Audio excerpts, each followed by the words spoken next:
Assalamualaikum warahmatullahi wabarakatuh. Alhamdulillahilladzi hadana lihada wa ma kunna linahtadiya laula an hadanallah. Asyhadu an la ilaha illallah wahdahu la syarikalah wa asyhadu anna Muhammadan abduhu wa rasuluh. Wassalatu wassalamu ala asrafil mursalin Muhammadin khatamin nabiyyin wa ala alihi wa sahbihi ajmain, amma ba'du. Hadirin sekalian yang saya hormati dan saya cintai dimanapun Anda berada, semoga Anda dalam keadaan sehat walafiat, tidak kurang suatu apapun, disehatkan badannya, ditambahkan ilmunya, dilimpahkan rezekinya, amin ya rabbal alamin. Kita jumpa di channel Cermin, yaitu Ceramah Minimalis, yang di video kali ini saya ingin menyampaikan satu tema dengan judul Fatimah Az-Zahra, putri kesayangan Rasulullah Shallallahu Alaihi Wasallam. Dahulu kala masyarakat memandang perempuan bagaikan hewan atau bagaikan bagian dari kekayaan yang dimiliki oleh seorang laki-laki. Demikian pula masyarakat Arab pada masa jahiliyah, mereka senantiasa memandang wanita sebagai makhluk yang hina. Bahkan sebagian di antara mereka ada yang menguburkan anak perempuan mereka hidup-hidup. Ketika fajar mentari Islam terbit, Islam memberikan hak kepada kaum Hawa dan telah menentukan pula batas-batasnya, seperti hak sebagai ibu, hak sebagai istri, dan hak sebagai pemudi. Tentu kita semua sering mendengar hadis Nabi Shallallahu Alaihi Wasallam yang menyatakan surga itu terletak di bawah kaki ibu. Di lain kesempatan beliau bersabda, kerelaan Allah terletak pada kerelaan orang tua, dan perempuan termasuk salah satu dari orang tua. Islam telah memberikan batasan kemampuan kepada wanita dan memberikan aturan undang-undang yang menjamin perlindungan, penjagaan terhadap kemuliaan wanita dan kehormatannya. Sebagai contoh yang jelas ialah hijab atau jilbab. Jilbab bukanlah penjara bagi wanita, tapi ia merupakan kebanggaan bagi wanita. Sebagaimana kita selalu melihat permata yang tersimpan rapi di dalam kotaknya, atau buah-buahan yang tersembunyi di balik kulitnya. Sedangkan bagi wanita muslimah, Allah Subhanahu wa Ta'ala telah memberikan aturan yang dapat melindunginya dan menjaga dirinya, yaitu jilbab. Bahkan tidak hanya sekedar perlindungan, jilbab dapat menambah ketenangan dan keindahan pada wanita tersebut. Wanita dalam pandangan Islam berbeda secara mencolok dari apa yang telah terjadi di barat. Dunia barat memandang wanita laksana benda atau materi yang layak untuk diiklankan, diperdagangkan, dan bisa diambil keuntungan materinya, dengan dalih memelihara etika dan kemuliaan wanita sebagai manusia. Pandangan ini benar-benar telah membuat nilai wanita terpuruk dan terpisah dari naluri serta nilai-nilai kemanusiaan. Dalam pandangan dunia barat, wanita telah berubah menjadi seonggok barang yang tidak berharga lagi, baik dalam dunia perfilman, iklan, promosi, ataupun dalam dunia kontes kecantikan. Teman-teman, marilah kita sejenak menengok sosok teladan kaum wanita dalam Islam yang terwujud dalam kehidupan putri Rasulullah tercinta.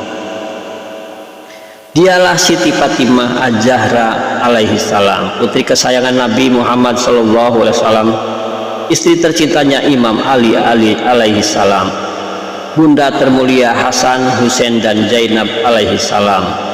Fatimah alaihissalam dilahirkan pada tahun kelima setelah Muhammad SAW diutus menjadi nabi, bertepatan dengan 3 tahun setelah peristiwa Isra dan Mi'raj beliau. Sebelumnya Jibril alaihissalam telah memberi kabar gembira kepada Rasulullah akan kelahiran Fatimah. Ia lahir pada hari Jumat tanggal 20 Jumadil Akhir di kota suci Mekah. Fatimah alaihissalam hidup dan tumbuh besar di haribaan wahyu Allah dan kenabian Muhammad sallallahu alaihi wasallam. Beliau dibesarkan di dalam rumah yang penuh dengan kalimat-kalimat kudus Allah Subhanahu wa Ta'ala dan ayat-ayat suci Al-Quran.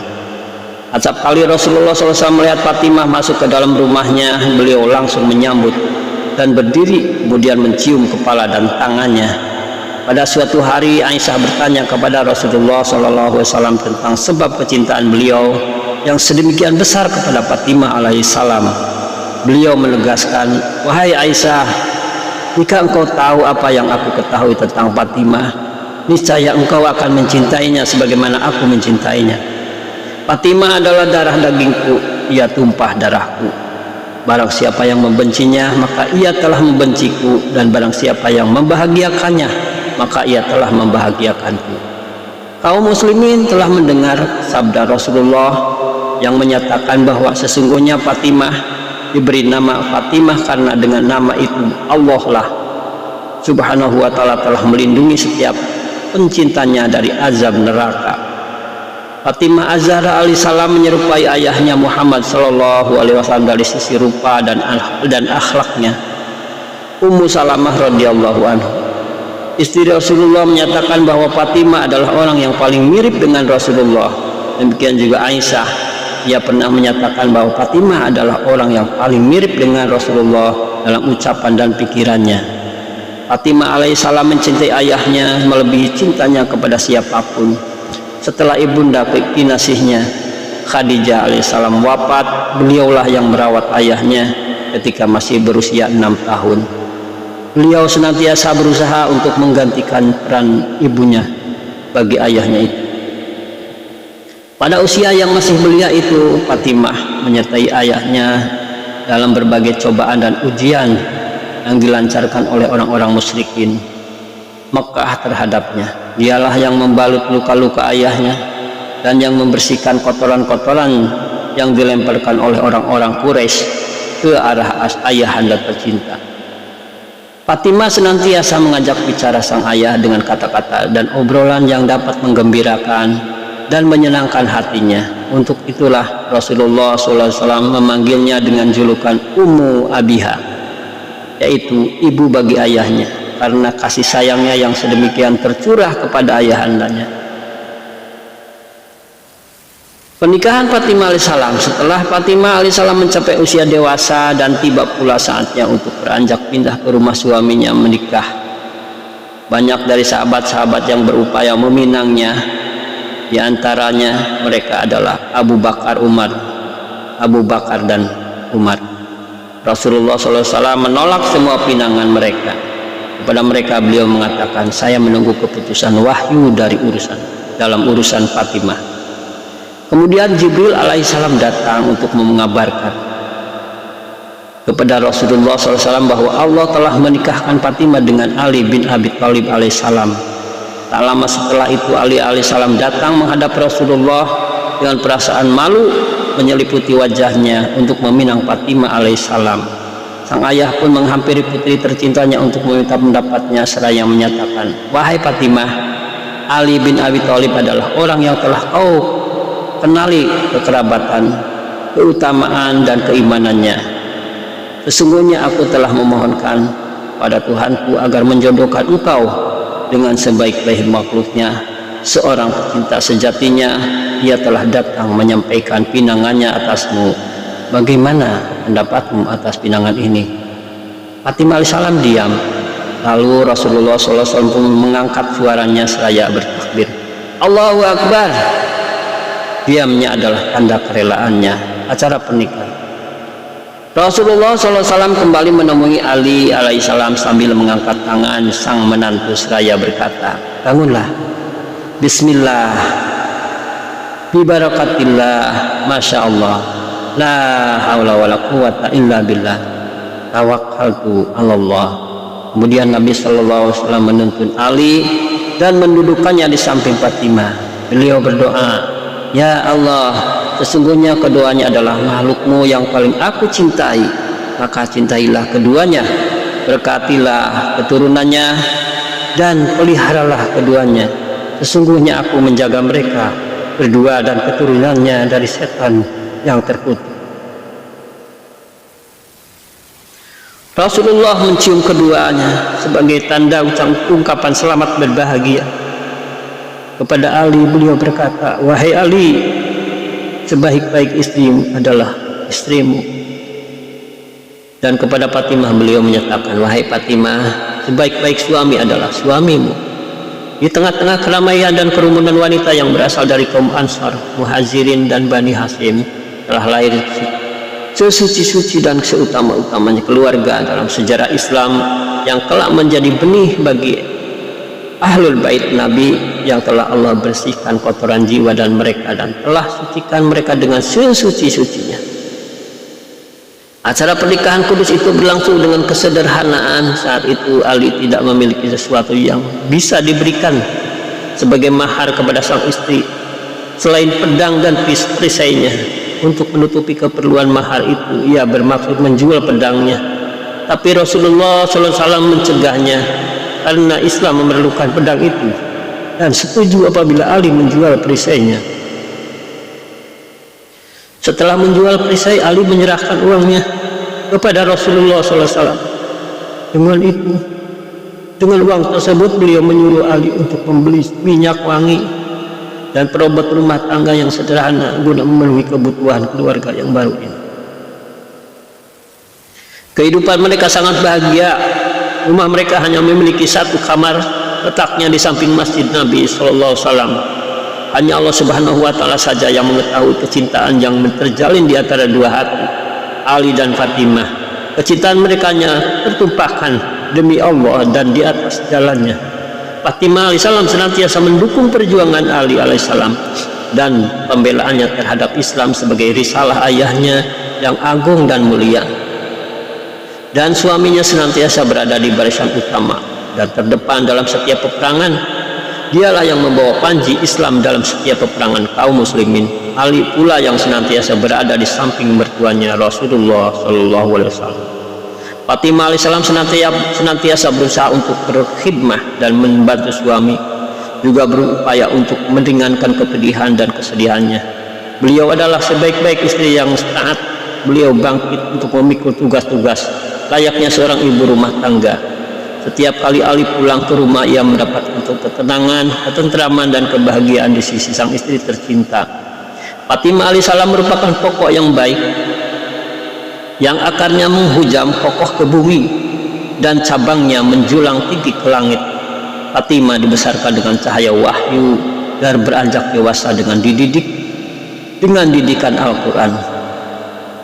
Kehidupan suami istri adalah ikatan yang sempurna bagi dua kehidupan manusia untuk menjalin kehidupan bersama. Kehidupan keluarga dibangun atas dasar kerjasama, tolong menolong, cinta, dan saling menghormati. Kehidupan Ali dan Fatimah merupakan contoh dan teladan bagi kehidupan suami istri yang bahagia. Ali senantiasa membantu Fatimah dalam pekerjaan-pekerjaan rumah tangganya. Begitu pula sebaliknya, Fatimah selalu berupaya untuk mencari keridhaan dan kerelaan Ali, serta senantiasa memberikan rasa gembira kepada suaminya. Pembicaraan mereka penuh dengan adab dan sopan santun. Ya binta Rasulullah, wahai putri Rasulullah. Wahai putri Rasulullah adalah panggilan yang biasa digunakan Imam Ali setiap kali ia menyapa Fatimah. Sementara Sayyidah Fatimah sendiri menyatakan dengan panggilan Ya Amirul Mukminin, wahai pemimpin kaum mukminin. Demikianlah kehidupan Imam Ali dan Sayyidah Fatimah alaihissalam. Keduanya adalah teladan bagi kedua pasangan suami istri ataupun bagi orang tua terhadap anak-anaknya. Pada tahun kedua Hijriah, Fatimah alaihissalam melahirkan putranya yang oleh Rasulullah SAW diberi nama Hasan. Rasulullah SAW sangat gembira sekali atas kelahiran cucunya ini. Beliau pun menyuarakan azan pada telinga kanan Hasan dan iqamah pada telinga kirinya. Kemudian dihiburnya dengan ayat-ayat suci Al-Quran. Setahun kemudian lahirlah Husain. Demikian Allah Subhanahu wa Ta'ala berkehendak menjadikan keturunan Rasulullah SAW dari Fatimah Az-Zahra alaihissalam. Rasul mengasuh kedua cucunya dengan penuh kasih dan perhatian. Tentang keduanya beliau senantiasa mengenalkan mereka sebagai buah hatinya di dunia. Bila Rasulullah SAW keluar rumah, beliau selalu membawa mereka bersamanya. Beliau pun selalu menundukkan mereka berdua di haribaannya dengan penuh kehangatan. Suatu hari Rasulullah SAW melewati depan rumah Fatimah alaihissalam. Tiba-tiba beliau mendengar tangisan Husain. Kemudian Nabi dengan hati yang pilu dan sedih mengatakan, Tidakkah kalian tahu bahwa tangisnya menyedihkanku dan menyakitiku?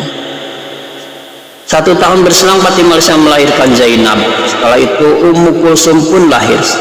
Sepertinya Rasulullah SAW teringat akan kedua putrinya Zainab dan Ummu Kulsum ketika menamai kedua putri Fatimah alaihissalam itu dengan nama-nama tersebut. Dan begitulah Allah Subhanahu wa Ta'ala menghendaki keturunan Rasulullah SAW berasal dari putrinya Fatimah Az-Zahra alaihissalam. Kedudukan Fatimah Az-Zahra alaihissalam, meskipun kehidupan beliau sangat singkat, tetapi beliau telah membawa kebaikan dan berkah bagi alam semesta. Beliau adalah panutan dan cermin bagi segenap kaum wanita. Beliau adalah pemudi teladan, istri tauladan, dan figur yang paripurna bagi seorang wanita. Dengan keutamaan dan kesempurnaan yang dimiliki ini, beliau dikenal sebagai Sayyidatun Nisa Alamin, yakni penghulu wanita alam semesta. Bila Maryam binti Imran, Asiyah binti istri Fir'aun, dan Khadijah binti Khuwailid, mereka semua adalah penghulu kaum wanita pada zamannya. Tetapi Sayyidah Fatimah alaihissalam adalah penghulu kaum wanita di sepanjang zaman, mulai dari wanita pertama hingga wanita akhir zaman. Beliau adalah panutan dan suri toladan dalam segala hal. Dikala masih gadis, ia senantiasa menyertai sang ayah dan ikut serta merasakan kepedihannya. Pada saat menjadi istri Ali alaihissalam, beliau selalu merawat dan melayani suaminya serta menyelesaikan segala urusan rumah tangganya sehingga suaminya merasa tentram bahagia di dalamnya. Demikian pula ketika beliau menjadi seorang ibu, beliau mendidik anak-anaknya sedemikian rupa atas dasar cinta, kebaikan, keutamaan dan akhlak yang luhur dan mulia. Hasan, Husain, dan Zainab alaihissalam adalah anak-anak teladan yang tinggi akhlak dan kemanusiaan mereka. Sekembalinya dari haji wada, Rasulullah SAW jatuh sakit, bahkan beliau sempat pingsan akibat panas dan demam keras yang menimpanya. Fatimah alaihissalam bergegas menghampiri beliau dan berusaha untuk memulihkan kondisinya. Dengan air mata yang selalu berderai, yang luruh berderai, Fatimah berharap agar sang maut memilih dirinya dan merenggut nyawanya sebagai tebusan jiwa ayahandanya. Di dalam kemudian Rasulullah SAW membuka kedua matanya dan mulai memandang putri semata wayang itu dengan penuh perhatian. Lantas beliau meminta kepadanya untuk membacakan ayat-ayat suci Al-Quran. Fatimah pun segera membacakan Al-Quran dengan suara yang khusyuk. Sementara sang ayah hanyut dalam kehusuan mendengarkan kalimat-kalimat suci Al-Quran, Fatimah pun memenuhi suasana rumah Nabi. Beliau ingin menghabiskan detik-detik akhir hayatnya dalam keadaan mendengarkan suara putrinya yang telah menjaganya dari usia yang masih kecil dan berada di samping ayahnya di saat dewasa. Rasulullah SAW meninggal dunia dan ruhnya yang suci mi'raj ke langit. Kepergian Rasulullah SAW merupakan musibah yang sangat besar bagi putrinya, sebagai hatinya tidak kuasa memikul besarnya beban musibah tersebut. Siang dan malam beliau selalu menangis. Belum lagi usai musibah itu, Fatimah alaihissalam mendapat pukulan yang lebih berat lagi dari para sahabat yang berebut kekuasaan dan kedudukan. Setelah mereka merampas tanah padat dan berpura-pura bodoh terhadap hak suaminya dalam perkara khalifah atau kepemimpinan, Fatimah Az-Zahra alaihissalam berupaya untuk mempertahankan haknya dalam berebutnya dengan keberanian yang luar biasa. Imam alaihissalam melihat bahwa perlawanan terhadap khalifah yang dilakukan Sayyidah Fatimah alaihissalam secara terus-menerus bisa menyebabkan negara terancam bahaya besar. Hingga dengan begitu seluruh perjuangan Rasulullah SAW akan sirna dan manusia akan kembali ke dalam masa jahiliyah. Atas dasar itu Ali alaihissalam meminta istrinya yang mulia untuk menahan diri dan bersabar demi menjaga risalah Islam yang suci. Akhirnya Sayyidah Fatimah alaihissalam pun berdiam diri dengan menyimpan kemarahan dan mengingatkan kaum muslimin akan sabda Nabi. Kemarahannya adalah kemarahan Rasulullah dan kemarahan Rasulullah adalah kemarahan Allah Subhanahu wa Ta'ala. Sayyidah Fatimah alaihissalam diam dan bersabar diri hingga beliau wafat. Bahkan beliau berwasiat agar dikuburkan di tengah malam secara rahasia, bagaikan cahaya lilin yang menyala kemudian perlahan-lahan meredup. Demikianlah ihwal Fatimah Az-Zahra alaihissalam sepeninggal Rasulullah SAW. Ia tidak kuasa lagi hidup lama setelah ditinggal wafat oleh sang ayah tercinta. Kesedihan senantiasa muncul setiap kali azan dikumandangkan, terlebih ketika sampai pada kalimat asyhadu anna Muhammadar Rasulullah. Kerinduan Sayyidah Fatimah untuk segera bertemu dengan sang ayah semakin menyesakkan dadanya. Bahkan kian lama kesedihannya pun makin bertambah. Badannya terasa lemah, tidak lagi sanggup menahan renjana jiwanya kepada ayah tercintanya. Demikianlah keadaan Sayyidah Fatimah alaihissalam saat meninggal dunia. Beliau tinggalkan Hasan dan yang masih 7 tahun, Husain yang masih 6 tahun, Zainab yang masih 5 tahun, dan Ummi Kulsum yang baru saja memasuki usia 3 tahun. Yang paling berat dalam perpisahan ini ia harus meninggalkan suami termulia Ali alaihissalam, pelindung ayahnya dalam jihad dan teman hidupnya di segala medan. Sayyidah Fatimah alaihissalam memejamkan mata untuk selamanya setelah berwasiat kepada suaminya akan anak-anak yang masih kecil. Beliau pun mewasiatkan kepada sang suami agar menguburkannya secara rahasia. Hingga sekarang pun makam suci beliau masih misterius. Dengan demikian terukirlah tanda tanya besar dalam sejarah tentang dirinya. Fatimah Az-Zahra alaihissalam senantiasa memberikan catatan kepada sejarah akan penuntutan beliau atas hak-haknya yang telah dirampas, sehingga umat Islam pun kian bertanya-tanya terhadap rahasia dan kemisterian kuburan beliau. Dengan penuh kesedihan, Imam Ali alaihissalam duduk di samping kuburannya, diiringi kegelapan yang menyelimuti angkasa. Kemudian Imam alaihissalam mengucapkan salam sejahtera bagimu duhai Rasulullah SAW, dariku dan dari putrimu yang kini berada di sampingmu dan paling cepat datang menjumpaimu. Duhai Rasulullah, telah berkurang kesabaranku atas kepergian putrimu dan telah berkurang pula kekuatanku. Putrimu akan mengabarkan kepadamu akan umatmu yang telah menghancurkan hidupmu, pertanyaan yang meliputinya dan keadaan yang akan menjawab. Salam sejahtera untuk kalian berdua. Itulah kisah singkat Fatimah Az-Zahra alaihissalam, putri kesayangan Rasulullah SAW, sang penghulu wanita alam semesta, Sayyidul Nisa'il Alamin. Semoga beliau menjadi suri tauladan bagi para wanita di dunia ini saat ini hingga akhir zaman. Begitu juga Sayyidina Ali bin Abi Thalib akan menjadi suri tauladan bagi kaum laki-laki zaman ini hingga akhir zaman. Hadanallahu wa iyyakum bima fihi minal Qur'anil Hakim. Akhirul kalam. Wassalamualaikum warahmatullahi wabarakatuh.